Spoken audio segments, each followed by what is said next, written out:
Hey,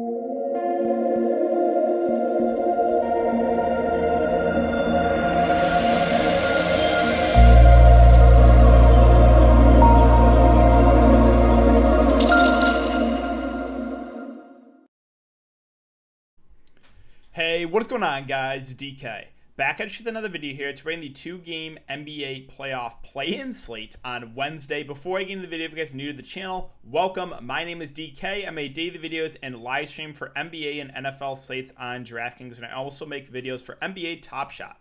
If you're unable to watch these videos, I also upload on Apple Podcast. Link down below. It's called the DKDFS Show. And if you have a minute or two, leave a 5-star rating and review. It does help me out a ton because every single rating review boosts me up in the podcast rankings. If you're interested in signing up for premium content, I offer that on patreon.com. I offer an esports package that includes Call of Duty CSGO. We get CSGO slates every single day. We get Call of Duty slates normally 4 times a week. And I also offer an NBA package. Perfect time now with the NBA playoffs just starting. And I do want to thank Prize Picks for sponsoring this episode. If this is your first time watching, or you're just not familiar with Prize Picks, so what they have is they will post fantasy scores or fantasy projections, and you can either take the over or the under on these players. So they have a ton posted for tomorrow. Let's see how many: 4, 8, 12, 16, 20, 24 already. So looking at a couple of these that I like that maybe are a little bit too low. Jakob Poeltl at 29, that feels too low. As long as he doesn't get in foul trouble, he's going to have to play 35 minutes against JV. I like taking the over there on Poeltl. Let's see, what else? Again, Steph Curry at 54. I know it's the Lakers, but that feels too low. I think those are the two that do stand out to me right away. And they also have single stat DFS. So you can take over under on points, on assists, on 3-pointers made. So it's really, really fun and a nice change of pace from DraftKings. If you guys want to try it out, you can sign up and use the code DKDFS. DKDFS, all one word, link down below. You will get a 100% match up to $100. You put $100 in, you get $200 to play with. And finally, I just got to thank you guys for all of your support. Hit over 300 viewers for a 2-game slate on the live stream today. If you guys do enjoy this content, please leave a like button on the video, subscribe if you haven't already, and hit the notification bell so you know when I upload videos, you know when I go live. As always, I will be doing a YouTube live stream tomorrow, and let's try to get 150 likes on this video. I think we hit about 130 on the 2-gamer today. So, every single like helps me out a ton because then that just gets more views on these videos. All right, enough of me talking about the intro. Before I talk about this 2-game slate, we can look back in the lineup here from Tuesday's 2-game slate. So Tuesday, before we get into lineup, it's ugly for myself, and I'll tell you why. So I got off the chalk Celtics because I was already kind of drawing dead. And I mentioned this on Twitter. So I had a low-owned Sumner who didn't play in the second half. I think he either aggravated his injury, or since they're up so big, they didn't want him to re-aggravate the injury, so he just didn't come in. So I was down because of that. And then I played a low on Devontae Graham, who was awful. Basically, everyone on the Hornets were awful. They got absolutely destroyed. So with those two guys in my lineup, the rest of the guys I had Kemba, I had Tatum. So I had chalk Celtics. But I'm looking at it, I'm like, all right, so the only way I can make this up is I gotta go for suboptimal plays. I have to pivot to lower owned guys and just hope they have big games. So I pivoted to get Westbrook in. I pivoted to get Ish Smith in. Obviously, the Westbrook play didn't work out. But if I would have kept the chalk Celtics, I still wouldn't have cashed because everyone had Kemba.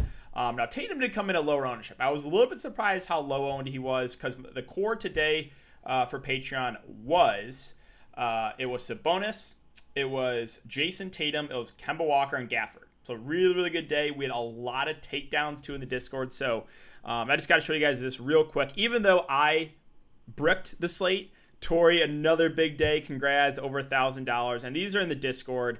So first ever takedown turned like $30 into what? What is that? Like $1,500. Let's see. 9x here. I know it's kind of hard to see, but that's 100 into like 900. And then basically like $15 into like 700. So really, really big days for Patreon members, and that's always good to see. So it was good days for everyone. But again, since I went to Devontae Graham and Sumner, I was already drawing dead, and I had to make pivots, right? So I get to Westbrook. I know where you guys are gonna say, "Oh, you said Westbrook not a good play." Yeah, well, I had to make suboptimal plays, right? That was the only way I had a chance to cash. So yeah, obviously just awful, right? Now I got a tilt about the Hornets starting lineup and them starting Bismack Biyombo. I went on about a 5-minute rant on Patreon about how bad of a move that was and how dumb of a move that was, and how I was like, you know what? For them starting Bismack, I hope they get killed. That's an awful play, and they did get killed. And that's what they get for starting Bismack Biyombo. Why? Like, that made no sense to start him. Again, if you're Patreon members, you know I ranted about that for a good couple minutes. But yeah, so like what I did, obviously, I had to take darts and low end guys. Like, I want to get, instead of Gafford, I went to Len. Instead of Kemba, I went to Westbrook. Instead of Tatum, I went to like Ish, Fournier. I had to make these pivots if I wanted a chance. But yeah, it was because I had Sumner, again, doesn't play in the second half, and Graham, who was awful. So that's why I made those moves. But yeah, that's it for the look back, guys. Hope you had a good night. Oh, also the Showdown slate. I'll be, again, continuously posting these for the late game on Patreon if you guys are interested. But it went pretty well for me. I had Beal in the captain. Needed Tatum the captain, but Beal with Tatum and Kemba. And my two favorite value plays in Ish and Gafford. Both pretty low owned, right? 21% Ish, 30% Gafford. They both did really, really well. Smart was the one let down here. But yeah, if you guys are interested in the Showdown breakdowns, those are on Patreon every single day. All right, so let's talk about now this 2-game slate. Spurs and Grizzlies, a 222 over under. The Grizzlies 4-point favorites, and Warriors, Lakers, a 219.5 over under. Lakers 5-point favorites. All right, so let's start off with San Antonio and Memphis.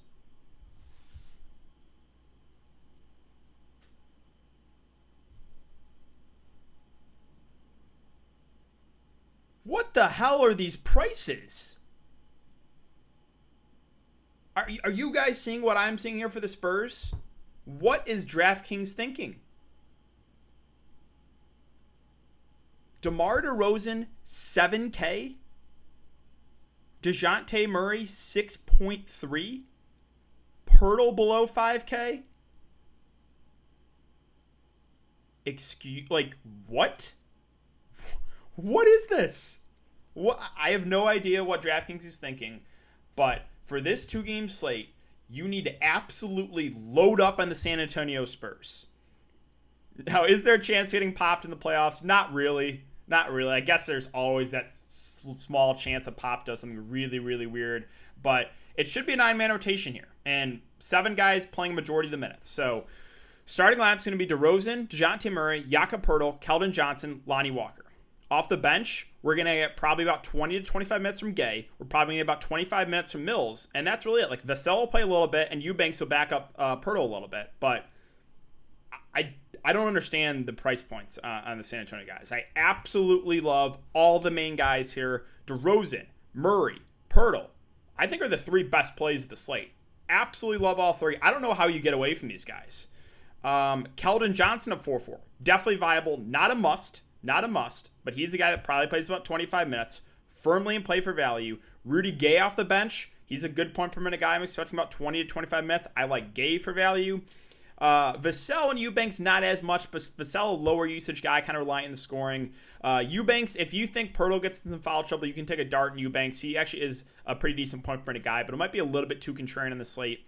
And then Patty Mills at 3.3K. I think we probably get somewhere around, 20, 25 minutes from him. Viable punt play. But yeah, like DeRozan, Murray, and Poeltl are 3 of the best plays of the slate. I have no idea why these guys are so cheap. DeRozan, going to play, 38 minutes. Murray, probably going to push for the same. Poeltl, as long as he stays out of foul trouble, he should push for 35. Yeah, I don't know what they're thinking. Lonnie Walker's a good value, too, with him starting. I absolutely love all the Spurs here. Weird DraftKings pricing. Moving on to the Memphis Grizzlies. So, John Moran at 8.3K. I think he's a good tournament play. He shot awful last game, 7 of 21. Again, with Jonas Valanciunas in this lineup, he is very up and down. When we've seen games, when Ja had the really big games later in the season was when JV was out. So I think Ja is still viable, but more of a contrarian play at that respective price. The guy that I love, and you guys know, I've been playing him almost every single slate, and he continues to be low owned. I don't know why. Jonas Valanciunas, 7.6K is just way too cheap for a guy that is going to play 35 minutes, right? He is priced like he's going to play 26 minutes. He's not, as long as he doesn't get in foul trouble. Fingers crossed. So, as long as there's no foul trouble here for Jonas Valanciunas, he's going to play 35 minutes. He's a phenomenal point per minute guy. I absolutely love JV here at this price. One of my favorite plays of the slate. Going down a bit more, there's actually more to like here for Memphis. There is. Triple J, the high risk, high reward play. The reason I say that, this guy is always in foul trouble. So if you play him, be ready to tilt about the foul trouble, right? 3 of the last 4 games. 5 fouls, 5 fouls, 5 fouls. He can't keep his hands to himself. If he can stay out of foul trouble, I think we get about 30 minutes from him. He's a good point per minute guy that can block some shots, get some steals. I really like Triple J. I'm just a little bit worried with him constantly being in foul trouble.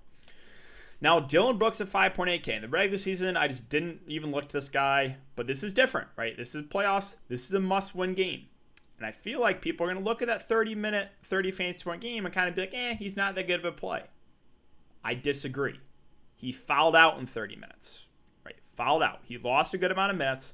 I think we probably get about 35 minutes from Dillon Brooks. The downside of Dillon Brooks is he's scoring dependent. But at 5'8", I think that's worth a look for GPPs. I actually do like Dillon Brooks a good amount. I think Kyle Anderson's slow-mo is actually a pretty solid play too. A guy that can stuff the stat sheet. We should get somewhere around 30 minutes from him. I think he's a pretty safe play in the mid-range. So this first game, I love this first game. I'm going to get way more exposure to this first game than I am the second game. And then value for the Grizzlies, not much.